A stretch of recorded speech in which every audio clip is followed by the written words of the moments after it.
السلام علیکم یا نبی اللہ وعلی آلہ وصحبہ یا رسول اللہ۔ سورہ بقرہ کی آیت نمبر 49 کا درس ہمارا چل رہا تھا، جس میں اللہ جل شانہ ارشاد فرماتا ہے وَإِذْ نَجَّيْنَاكُمْ مِنْ آلِ فِرْعَوْنَ، کہ یاد کرو اس وقت کو کہ جب ہم نے تمہیں آل فرعون سے نجات دی۔ کس چیز سے نجات دی؟ کہ یسومونکم سوء العذاب، کہ وہ تمہیں ایک برا عذاب دیتے تھے، بری سزائیں دیتے، اور وہ کیا تھی؟ یذبحون ابناءکم، کہ تمہارے بچوں کو یعنی بیٹوں کو وہ ذبح کر دیتے، اور ویستحیون نساءکم، اور تمہاری عورتوں کو زندہ رکھتے۔ وفی ذالکم بلاء من ربکم عظیم، تو اس میں تمہارے رب کی طرف سے تمہارے لیے بہت بڑا امتحان تھا۔ تو یہاں تک ہماری بات ہوئی تھی کہ موسیٰ علیہ السلام جب پیدا ہو گئے تو ایک دن جب موسیٰ علیہ السلام کو لینے کے لیے وہ آئے تو ان کی بہن نے ان کو تندور میں ڈال دیا۔ بعد میں جب وہ چلے گئے تو نکالا، اور اس وقت دیکھا کہ موسیٰ علیہ السلام وہاں گرم انگاروں والے تندور کے اندر بھی انگاروں سے کھیل رہے تھے۔ اب اس کے بعد کیا ہوا کہ آپ کی والدہ کو یہ فکر لگ گئی کہ کسی بھی طرح سے اب ہم ان کو یہاں سے بچائیں۔ تو پھر ایک جو یہ تھا ترخان کارپینٹر، لکڑی کا کام کرتا تھا، اس کو کہا گیا کہ تم کوئی ایک صندوق ہمیں بنا دو تاکہ ہم موسیٰ علیہ السلام کو صندوق میں ڈال کر دریا میں بہا دیتے، کیونکہ یہاں رہیں گے تو یہ کسی نہ کسی وقت آ کے ہو سکتا ہے کہ ان کو لے جائیں اور پھر ان کو کہیں مار ہی نہ دیں، شہید نہ کر دیں۔ تو وہ صندوق بنانے والے کو کہہ دیا، صندوق اس نے بنا دیا، لیکن ادھر اس نے اعلان کر دیا فرعون نے کہ وہ بچہ جو ہے نا، چونکہ اس کو درباریوں نے بتا دیا کہ وہ بچہ ابھی ہے، پیدا ہو چکا ہے اور ہے ادھر ہی کہیں تمہارے ہاں، تو اس نے اعلان کرا دیا جو بھی لے کر آئے گا اس بچے کو، اس کو میں اتنا اتنا انعام دوں گا۔ اب لوگ تلاش میں بھی ہیں۔ اس نے جب صندوق بنایا، جب صندوق لے کر جانے لگا، اس کے دل میں لالچ ہے کہ میں جو ہے نا فرعون کو جا کے بتا دیتا ہوں، اس طرح مجھے انعام مل جائے گا۔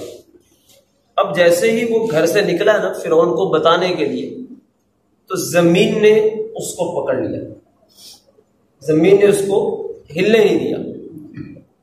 اب اس نے دوبارہ وہیں پر توبہ کی، جب توبہ کی کہ میں اطلاع نہیں دیتا، تو پھر زمین نے اس کو چھوڑ دیا۔ پھر یہ وہاں گیا موسیٰ علیہ السلام کے گھر میں، اور جیسے ہی دیکھا موسیٰ علیہ السلام کو تو یہ بھی بے ساختہ، یہ موسیٰ علیہ السلام کی محبت اس کے دل میں آ گئی، اور یہ وہ پہلا بندہ تھا کہ جس نے پھر موسیٰ علیہ السلام کا جا کے بوسہ بھی لیا اور موسیٰ علیہ السلام پر ایمان بھی لیا۔ حالانکہ ابھی آپ بچپنے میں، یعنی اللہ نے آپ کو حسن ایسا دیا تھا کہ جو بھی دیکھتا نا وہ آپ کے حسن کا دیوانہ ہو جاتا۔ پھر خیر کیا ہوا، آپ کو صندوق میں ڈال کر انہوں نے دریائے نیل میں بہا دیا۔ جب بہا دیا تو اب اللہ کا کرنا ایسا ہوا کہ وہ صندوق ایک نہر نکل کے جا رہی تھی فرعون کے باغ میں، اس کے دربار کے اندر، اس کے محل کے اندر۔ تو آپ وہ جو صندوق ہے موسیٰ علیہ السلام کا، وہ دریا نیل میں سے ہوتا ہوتا اس نہر میں آیا اور سیدھا فرعون کے محل میں پہنچ گئے۔ جب وہاں گئے اس وقت موسیٰ علیہ السلام، جو اس وقت آپ کی بیوی تھی حضرت آسیہ، یہ بعد میں موسیٰ علیہ السلام پر ایمان لے آئی تھی، یہ وہیں پر باغ کے اندر کہیں چل رہے تھے، تو دیکھا وہ صندوق وہاں اٹکا ہوا تھی جگہ پر، کھول کے دیکھا اس میں تو بڑا خوبصورت بچہ ہے۔ اب فرعون خوش ہوا، یہ میری شان ہے، یہ میری کرامت ہے کہ یہ وہی بچہ ہے جس کو میں ڈھونڈ رہا تھا، یہ خود ہی میرے پاس آ گیا، تو لہٰذا میں اس کو لے جا کے اس کو ذبح کر دیتا ہوں۔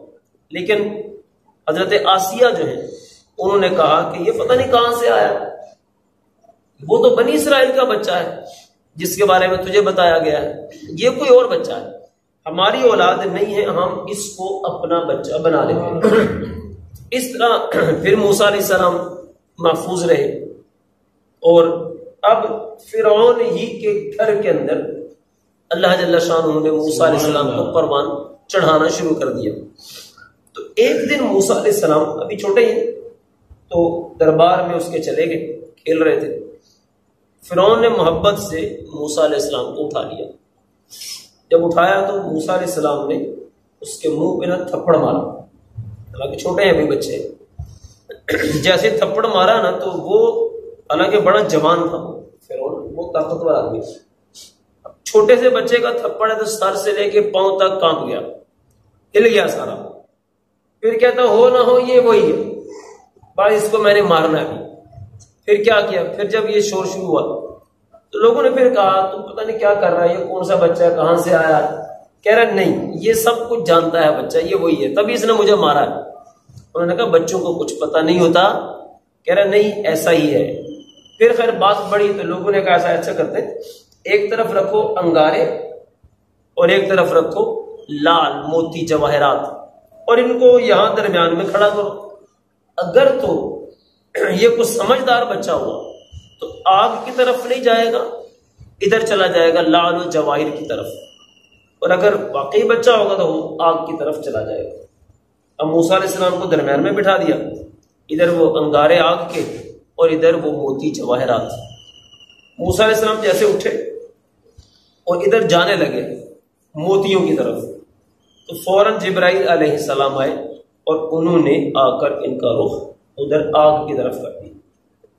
آپ گئے فوراً ایک انگارہ اٹھایا اور اٹھا کر منہ میں رکھ لیا، اس سے آپ کی زبان مبارک کچھ جل سی گئی۔ اب یہ دیکھو اللہ کی شان کہ ادھر پوری آگ میں تندور میں ڈالا تھا، ایک بال تک بھی نہیں جلا، اور اب جو ہے وہ ایک انگارہ منہ میں ڈالا ہے تو زبان جل گئی۔ یہ اللہ کی شان ہے کہ اپنے پیاروں کو کبھی امتحان میں مبتلا کرتا ہے، اور کبھی کیسی کیسی آگ ہوتی ہے، کیسی کیسی تکلیف یعنی دینے والے لوگ چاہتے ہیں کہ دیں، اللہ ان کو ایسے بچاتا ہے کہ پتہ بھی نہیں چلتا۔ جیسے ابراہیم علیہ السلام، کتنی خطرناک قسم کی آگ تھی لیکن آپ کو کچھ بھی نہیں ہوا۔ تو خیر وہ جو زبان آپ کی تھوڑی جلی نا تو اس میں کچھ لکنت آ گئی تھی، پھر ہی وہ قرآن پاک میں دعا ہے کہ اللہم رب اشرح لی صدری، وہ آپ کو سکھائی گئی تو آپ کی وہ زبان کی یہ لکنت تھی یہ بھی دور ہو گئی۔ اس طرح خیر چلتے چلتے پھر موسیٰ علیہ السلام فرعون کے اسی دربار میں ہی جوان ہو گئے۔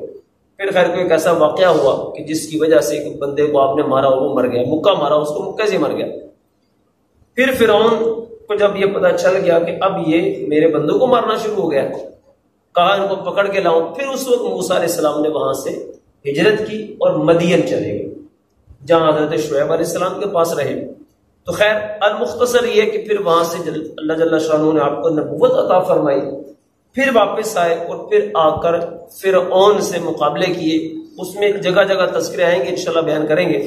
پھر اس کے بعد آپ نے بنی اسرائیل کو فرعون سے نجات دلوائی اور ان کو لے کر دریا پر کے پھر آپ آگے چلے گئے۔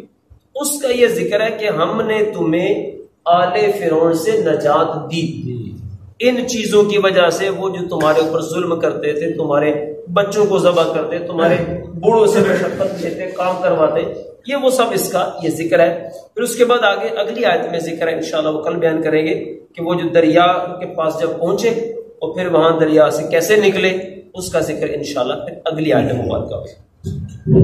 السلام علیکم۔